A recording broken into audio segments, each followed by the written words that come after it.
All right, everybody. Once again, we're doing two shows tonight, actually. It just so happened that we just wrapped up doing the Norrathian Design Wars second part, so episode 2 is complete. And while we were here filming that, Jazabel stopped by, who is another wonderful home creator who is going to walk us through actually, this has been requested several times. This is the Norrathian Research Library, and so she's actually going to walk us through her creation here. So we're very thankful for that. Thank you so much, Jazabel, for hanging out with us for a few minutes. No problem. Glad to be here. I didn't realize people were requesting it, so that's pretty awesome. Yeah, as a matter of fact, this is probably of all the requests I've had, this one has been the most requested. So this is actually very cool that you're here to walk us through it. Okay, well, I guess let's get started then, huh? This is the Norrathian Research Library, Kelet branch. Oh, so you have more? No, I thought about doing more, but I decided it was probably a bad idea to keep doing it. No, I chose to call it the Kelet branch because there actually are some in-game research libraries. There are libraries called research libraries in the game that the devs built. I know I just repeated myself. But I figured there wasn't one that was a Kelet branch, so it would be a safe name that was not being used by anyone else. Gotcha. Oh, don't worry if you repeat yourself. If you've seen any of my episodes, you know I repeat myself all the time, so it's all good. Don't worry. Yeah, I do that in typing and talking too anyway. So I just have to shrug and pretend I didn't say it more than once. This entryway, this library has probably existed for about 2 years now. Wow. And the entryway, this is the original entryway. I have not touched it since I created it. Aside from to change the doors. You did Blaze Wolf's dungeon. I was running Blaze Wolf's dungeon as well. Blaze Wolf's a guildmate of mine. And I saw her doors, and I had to steal them. So I redid the doors, and that's pretty much the only change that's happened here since I made it. Wow, I'm actually impressed. So you've had this built for a couple of years now, as a whole. That's impressive. Just the entryway. Oh, the actual library tower itself was rebuilt last year at around, I think around June of last year. So it's been around for a while, but this entryway has been around for longer than that. In fact, this entryway has existed for longer than the paving tiles and grottos existed. The ground that we're standing on are actually fireplaces flipped with the layout editor. Oh, wow, that's very cool. Yeah, so it's pretty old. All right, so if you have your UI off, you'll have to turn it on long enough to zone in. Okay.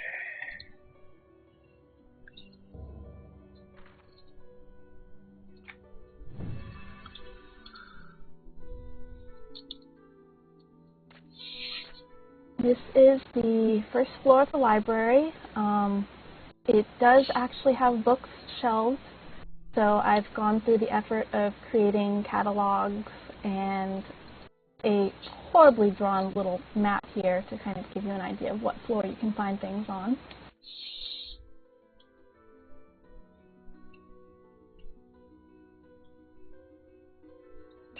If you look over on this wall here, I've had a lot of people donate items to the library, and the first time I built a library, I didn't have room to say thanks to everyone. So one of the first things that I put up when I did this was the donor wall.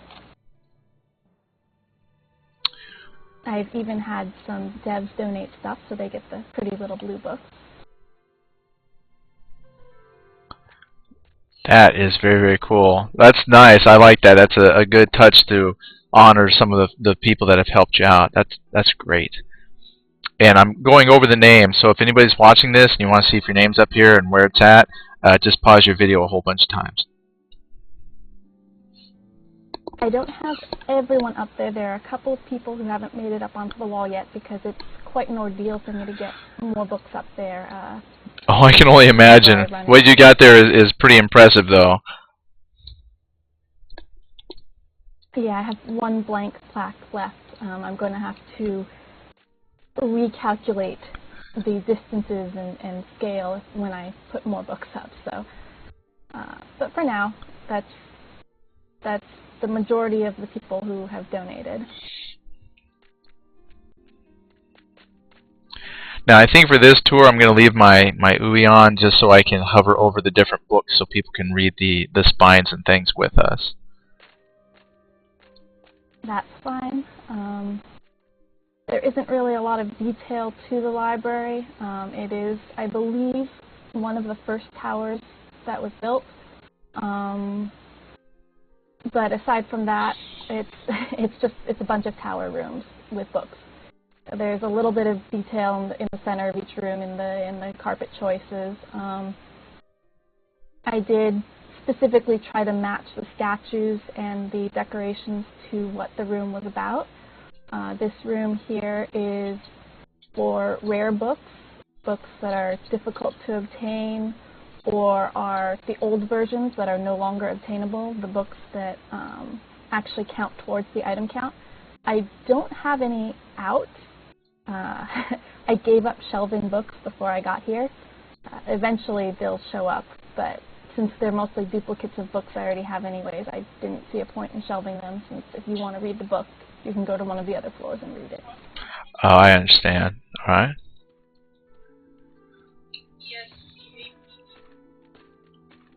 So my understanding, just from what I remember running around, there's actually quite a few books to be found in the game.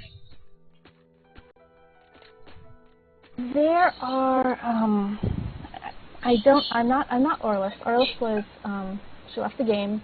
She was the bibliophile of EverQuest 2. And she could tell you exactly how many books there were. I'm not quite that bad. I just want them all. I don't know how many there are. There are probably 800 something, I think. I can't remember if that's including variations or if that's just titles alone. But there are a lot of books. Which is actually something that people who are, now that this has gone free to play, I know there's a lot of people that are coming into this for the first time. So they might actually be surprised to learn that there are actually books.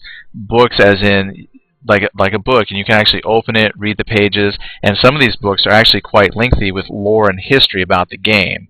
Have you any books in your collection that have been written by other players, or have you focused mostly on just what you can obtain through the game? I have both. I have one floor dedicated solely to player-written books. I'm always accepting donations or offers of, to sell them to me. I will happily buy books. I just don't bother to check the broker for them, for the player-written. But I have, most of my books are the lore books written by the game developers, but I do have some player-written. If you look here at the spines, you can sort of see there are some that look a little different. Those are actually the books on the shelves. I went and shoved them into the bookcases with the layout editor so that I tried to make sure they stuck out a little bit so that they were visible. Oh, I think I see one here. Not sure. Am I able to click it? Oh, there it is. No, maybe. Oh, Into the Hive. Ah, sure enough. And I borrowed my shelving categories from Orlis, as I said. Oh, actually, no, I don't think I said. She had a nice way of separating them out. So this one is lands and beasts, anything having to do with the lore of the land or the different creatures found within Azeroth. So as you can imagine, there are a lot of lore and legend books on this floor. Right. Now, before with lore and legends, I don't know if it's the same way, but I just remember back in the day you had to kill like an unbelievable amount of creatures to get all the body parts and everything before you could get like the weapon in the book. Is that still the same? They've changed it now so that the longer you kill the creatures, the higher your chance of getting the item you're missing is. So you might spend an hour or two killing them, but if you don't finish the book within an hour or two, well, you can say that the game hates you because it's probably And I was able to find a couple books on your shelf, so if people just come and look, you can eventually just read some of it, so that's very cool. Yep. I even have it organized. If you look over here, we're on the 4th floor now. If you look over here, there's a little book. If you open it, it will tell you north, east, or south bookcase. It will tell you what number shelf it's on, and it has it in order, so it makes it even easier to find the book you're looking for. Okay, so I've got to say, that is like one of the nerdiest things, but wow. That is very cool that you took the time. So not only is it a research library, but the fact that you organize your books. So let me ask you this.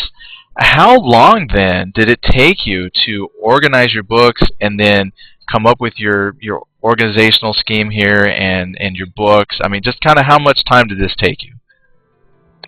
I totally stole the organizational scheme from Orlis, so that was not, I didn't have any thought, nothing to do with that. But actually organizing the books, I have read every single book that's on the shelf. I might not remember what's in it, but I've read it, and from reading it, I've decided where it belongs. And then from there, it's broken up alphabetically for the most part on the different shelves. It's an ongoing process. I still have probably about 100 books in the moving crate right now that I still need to shelf. It's just the thought of doing it sometimes is a little bit overwhelming. I think it's time for you to get an assistant.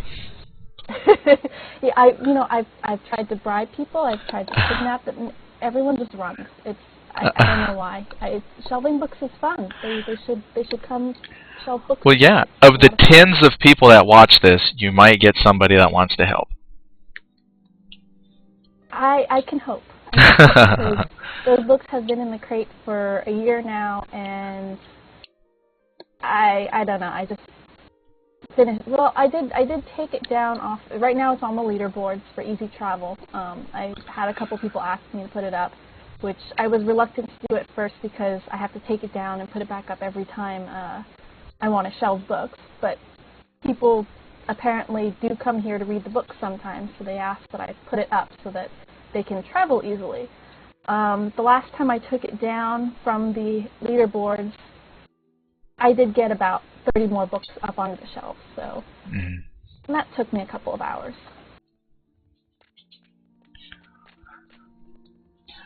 Now, I'll tell you what impresses me about what you've done, and I think a lot of people are slowly realizing the power of creation that they've given us, is the elements and homes, and this isn't quite a home, but the very fact that it's, someone might look at this and say, well, there's no fireplaces and things of that nature, but the very fact that they've given you these tools that you can actually create a library with the wealth of material in the game, I mean, to me, that's just an astounding thing that you've chosen to take on.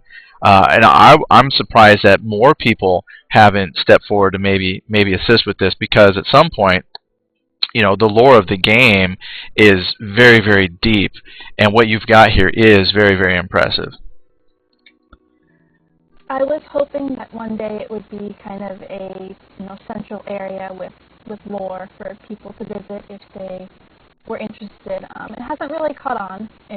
There are some people who visit and tell their friends, and I've run into people here when I've stopped by occasionally, but it's not something that people really know about. Part of it is because I'm horrible at advertisement. I don't like to do it. I feel funny advertising myself, and that's really what it would be, saying, hey, come visit the library. So maybe this will get some more people to, to know about it and take a look at it, but we'll see. Yeah, and building this was a lot of fun. This was actually my first real effort at building a structure myself. So it has some flaws. There are some things that I'd like to change, but overall, I'm pretty happy with it. It does what it's supposed to do, and it's a clean structure. Now, when we're talking about a tower, this is a tower. I mean, you yourself placed floor by floor. This isn't like an existing in-game tower, is it? No, this is a Kelet acorn house. So you've toured those, like Franklin's. Her carnival. Carnival is an acorn house. It's just those little round rooms with the green ramps and things. This is a breakout. The only room that's in the actual house is the first room you enter into, the little forest area. This is built hovering over one of the platforms. Since it's on the leaderboards, I can't really move a window and let you jump out and show you, but this entire structure was built by me using the erudite bookcases. If I'd had more tiles on hand, I probably would have built it out of tiles, but I didn't. So, bookcases it is. Now, I see we're on floor number 6, so how many floors altogether do you have? 10 floors. Wow. Now, how many items, or do you know, like how close are you on your item count? Like what are you allowed and what have you used so far? There are currently 804 items that count towards the item count, but because a lot of them are books, there are actually 1,237 items in this house right now.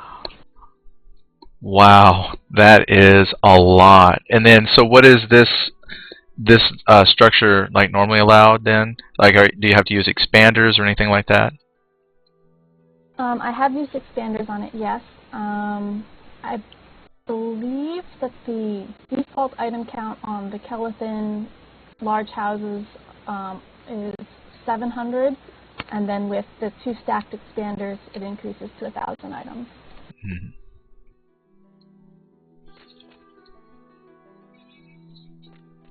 So I have about 200 more slots for any books that count towards the total because the structure itself is done.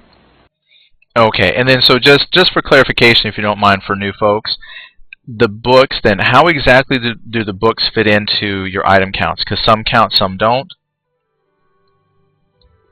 Yeah, some count, some don't. Old books count. That's pretty much a general rule of thumb. If it's an old book, it probably counts towards the item count. If you can trade it to somebody else, it probably counts towards the item count. If it's a no-trade book, then it probably doesn't count. It used to be, before this last update, when you would mouse over a book that did not count towards the item count, it would glow blue. But when they added in the edit feature, they made everything glow on accident, and in order to get rid of that, they made everything stop glowing. So there's no way to tell just by hovering over. But if you examine the book, right-click Examine to read it, and it pops open the little book UI where you can turn the pages, that book then does not count towards the item count. If you examine the book and it just pops up that little blue window where you have to click the little text that says next button or whatever, and then the little blue window just expands or shrinks depending on what the text is, that probably counts.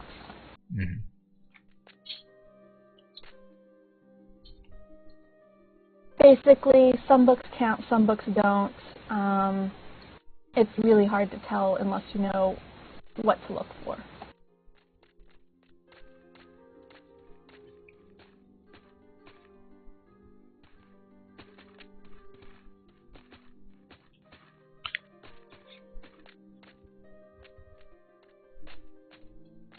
Just another floor in the library, notables and mortals.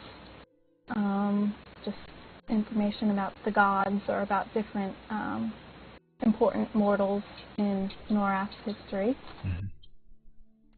Moving on. I want to take forever here.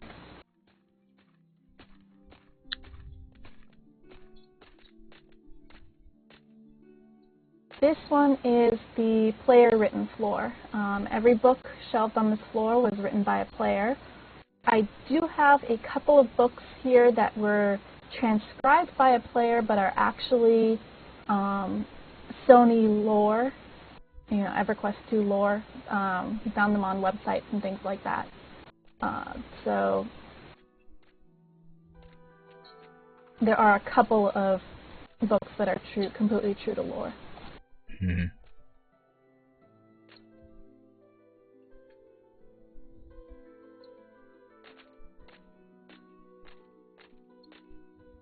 And I do probably have another 100 or so player-written books that I have to get up here. I just noticed up above here it's got a housing scavenger hunt. Yeah, last year, at about February, I did the housing scavenger hunt. I and a couple other people wrote up clues, handed them out to whoever wanted to participate. These people hid the clues within their homes, and I just basically unleashed the server on these people's houses. There were, I think, a total of about 75 home entries.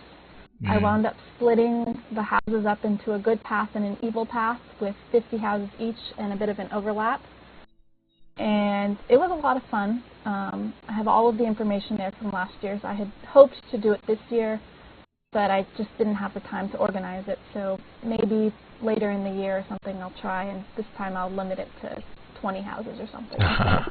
75, but we'll see. Very exciting. Awesome. So that would be very cool if you could do something again. Again, we need an assistant. For 5. I'll take 5. You'll take 5. Okay, so we got open applications then.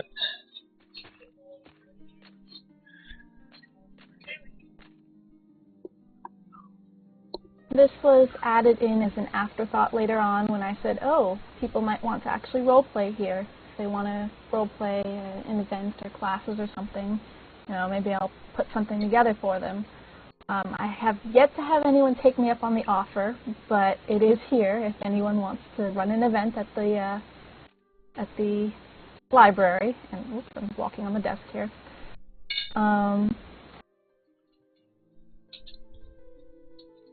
So just a little lecture hall.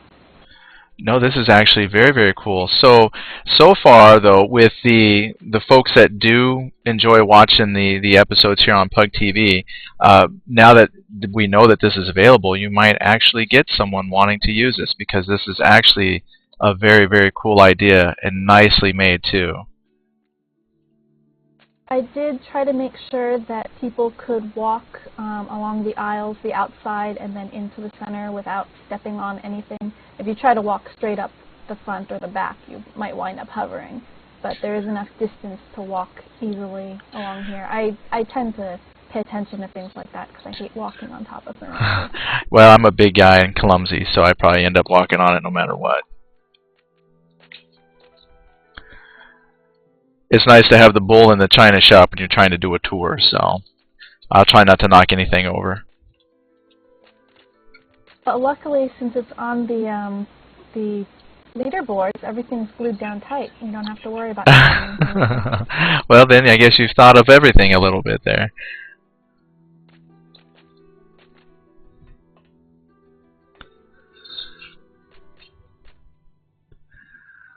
And this room here was really one of the first ideas I had for the library.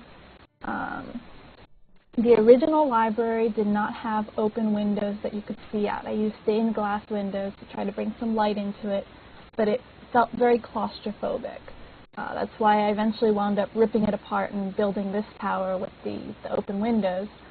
But the original library did have a glass top ceiling, and I loved it. I said, well, I'm just going to copy it and bring it right back on over.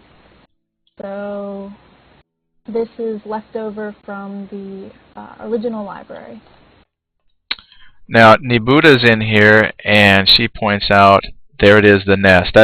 I just noticed that as I was walking around here. I look out there and, oh look, you've even got a bird in a nest. That almost seems like perfectly framed here for your windows. Yeah, it was perfectly framed, actually. I did a lot of tweaking to get it just right. So that was a design intentional. Yes, it was. I'm a little bit disappointed because I thought that I had the bird far enough away that you couldn't hear it. I'm wrong. apparently when I was putting it in place, I had my camera scrolled out or something because I couldn't hear it, and I thought, oh, perfect, it's great. You can see it, but you can't hear it because I hate that little chirping that it does. And no, you can hear it. But yeah, if you look out the windows, I very carefully orchestrated each view. I wanted to give the impression of being in the hills above Kelet, being built next to a cliff with a waterfall. Eventually it does kind of trickle away and disappear. But here you can see the water if you look carefully.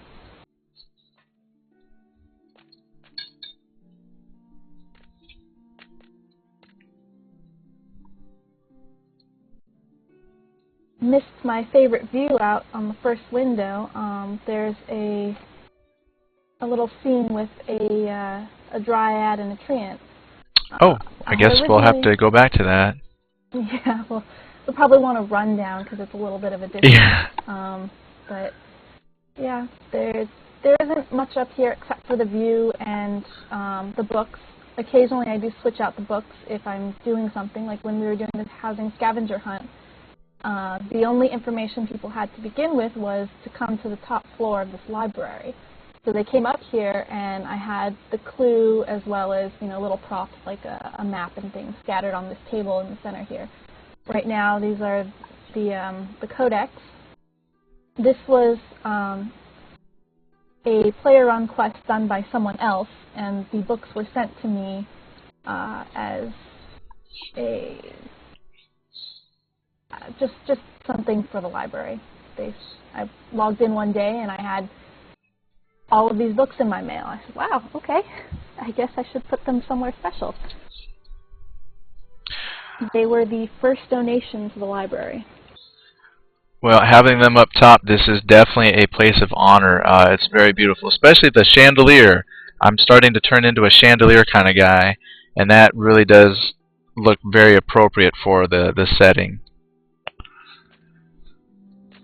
Yeah, even my lighting, I was careful. I thought, well, I don't want anything with fire because I'm in a library with a lot of books, and so let's use some magic here.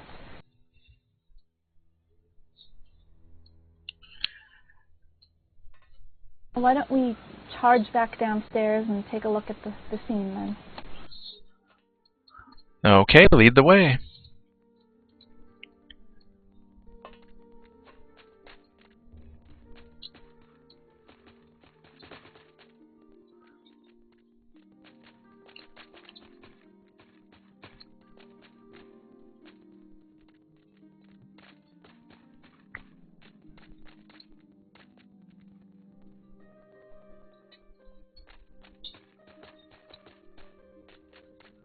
Okay, how far down did you go? I tend to get lost easily. Just keep going down till you can't go down any further. Okay.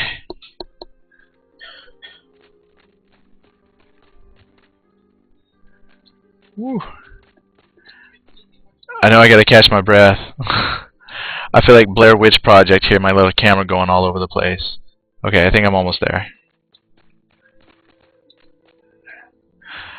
Whew. Alright, so this is the little scene that I was talking about. Picnic outside the window.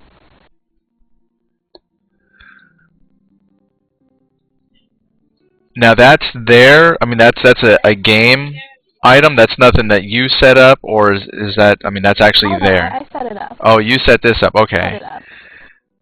Yeah. Wow, that's cute. I originally wanted Antonia Bale and Luke and Delir out there, but I have the same problem as you do. I hate the huge bobblehead. Okay, that's starting to turn out to be a known thing. I'm not sure why, but yeah, me and the bobbleheads. Well, either way, I have enough problems with the mannequins I have in here as it is. They scare me every time I see them. I jump. Especially when I was building the place, I kept thinking that somebody had snuck in while I wasn't looking. But I wanted Antonia and Lucan out there, and I couldn't have them. So I said to the home show channel, I need a set of lovers for my little picnic. And it was almost a dryad and a werewolf, but we could not stop with the wood jokes for the dryad and the treant, so they wound up getting together. Yeah, because this will probably get fewer wood jokes, I guess, maybe. No, I'm pretty sure that the Home Show channel said every single wood joke in existence. I can imagine. I told them what it would be. I think the only thing that would have maybe done better is if it was like a big jar of peanut butter and then a big chocolate bar. But I think what you've got here, though, that is actually very, very creative. I like that. Yeah, it's the best I could do with the things that I had at the time. Yeah, I guess they haven't put peanut butter in yet. No, I like that scene a lot. That's actually really cool. Oh, we got a question here. This is from Six Moon in the room. It says here, he was asking, how many hours went into designing and creating this home mansion estate, the library?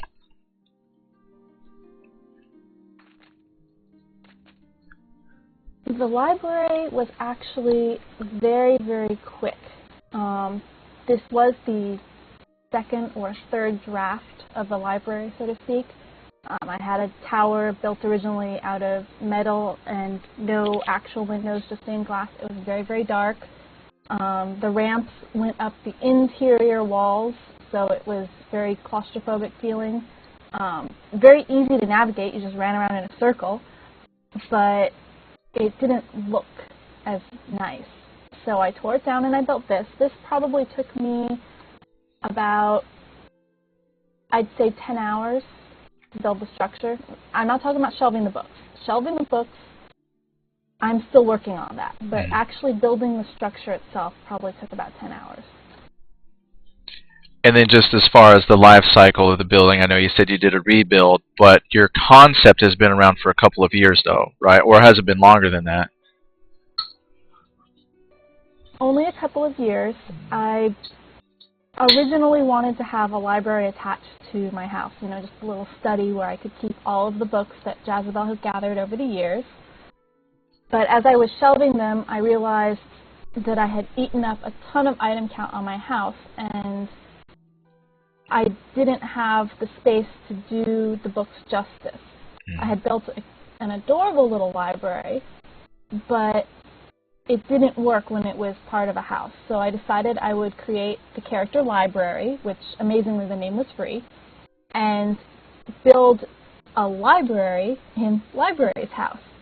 Moved all of the books over here, and then decided, you know, I'd like to collect all of the books instead of just the ones Jezebel has. So I sent out a call to my friends, to their friends, to any random people on the home show, and wound up with a wall of donors and over half of the books in existence in the game. That's amazing to think that there's still that many books out there. Then Six Moon has a follow-up question. He says, from scratch, what do you think this would take you then? From scratch? Like, yeah, if you just had to build it from scratch, yeah, I think he just kind of is curious. I would say probably, I'd still say probably about 5 to 10 hours.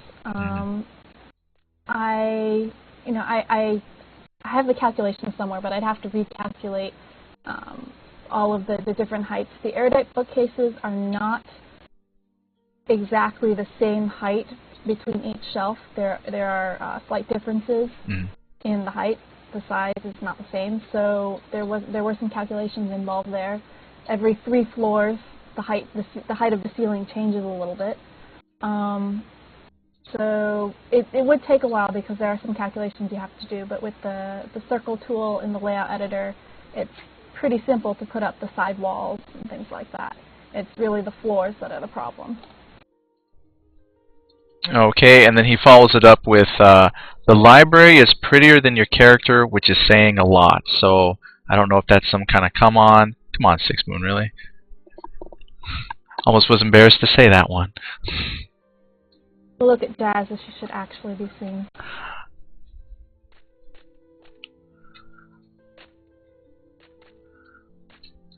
Oh, and then Nibuda says something about the Soga model. See, here's an ongoing debate, unrelated to your library, but because you're here and we're talking. Do you prefer Soga model or non-Soga model? It depends on the race. Humans, Soga always. Half-elves, non-Soga, except for the males, I usually prefer the Soga model. It really depends. I dislike a lot of the male non-Soga models because they have stubby little legs. At least in the Soga models, they have legs that are a little more in proportion to what they should be. The illusion I usually run around Jezebel in is the half-elf illusion, and that's non-Soga for me. Oh, non-Soga. Okay, let me see if I can change this, because for some reason people get into a debate with that with me. I was using non-Soga for a while, then had a lot of complaints, so I turned them on. Now I'm being told, hey, turn it off for this one. So let me see if I can turn that off. Option. My problem with a lot of the Soga females is they look a little bit anorexic, and while the American concept of beauty is usually thinner is better, it comes to a point where you just you got to eat something. You really do. Nothing wrong with food. All right. Well, let's see. That is the research library. We've gone. I think we touched on all the floors. Do you have any last minute maybe suggestions, comments for people who are seeing this kind of thing for the first time? With all the new players. Any tips for new builders? Anything that you want to share before we wrap up? It's always helpful to have an idea of what you want to do before you start. I have a bad habit of just building and having to rip things apart and start all over. If I didn't have to do that, I'd probably cut down my building time by quite a bit. But even if it's your first time building something, try to have an idea of what you want to aim for. If you don't make it, that's okay. You can always try again. But it's better to know what you're going to do before you start. My planning for this tower was I drew a column. I drew a bunch of lines in it, and I said, this floor will be this, and that floor will be that, and that floor will be that. Okay, I planned everything out. I'm going to start. And then I went and added another floor and actually wound up having to split the tower in two and raise the top. Then I inserted a room in the center and then had to readjust everything. For new builders, I would definitely suggest taking the time to learn how to layout edit. It's not as scary as you think it is. There are a ton of tutorials out there. It's worth knowing. It's just for little things like building a circle out of bookcases. My walls were so easy to put up once I figured out the distance for the radius and everything like that. I just put the wall in, loaded it, duplicated it, raised it, and there it was built.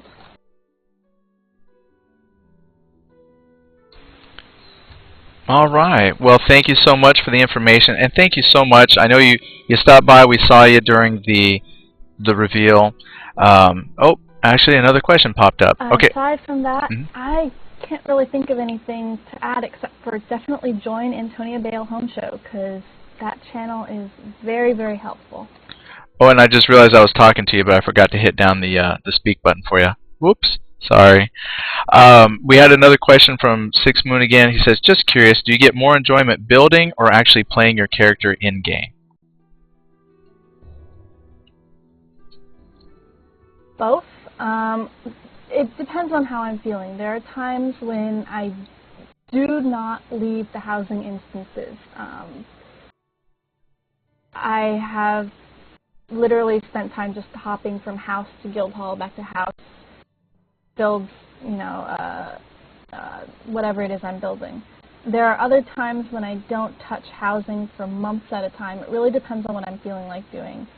I prefer housing to combat, but I do love my role play. So if I'm not decorating houses, I'm probably role playing.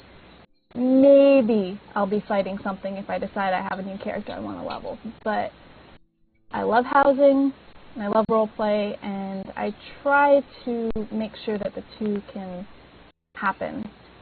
Like I said, a lot of the library was built with role play in mind. In fact, I intend to pull it off the leaderboards and replace all of the couches with benches so that people can actually sit on them at some point. Oh, that's very cool. In fact, as I was, sitting here thinking, and when you mentioned the role-playing aspect, it just made me think, how cool would it be if a guild or something, came to you with an idea for an event, and it just made me think of Gandalf going to the tower, and he's researching all he can find about the One Ring. How if you did like your scavenger hunt, but just had that one tome stuck somewhere in the library, and that event was, you got to find this book with that pertinent piece of information that would allow them to progress within that story event that they're running. Yeah, the role play options here are just phenomenal, and what you've got is really, really good. So thank you so much for showing us and sharing, and I'm hoping that people seeing this are inspired to come and visit and maybe contact you, to maybe assist you in helping getting this done, or even, using your upstairs room for some of the role play events. That would be awesome. Yeah, hopefully there's some exposure from this. At the very least, I'm happy to know that the people who do use it enjoy it to the point of demanding that I put it up, just because I wasn't originally going to put it up. But yeah, hopefully people will use it for roleplay or whatever. Like I said, that's what it was made for, so we'll see. All right. Well, we'll remember to keep our boots clean so we don't track a lot of dirt through here. But with that, again, thank you so much. And I'm going to go ahead and wrap this up, and that way I can get it posted as soon as possible. And before I go, I'm going to make sure I put some votes in for you. Thank you again. All right. Thanks for the votes. All right. Take care. Bye-bye.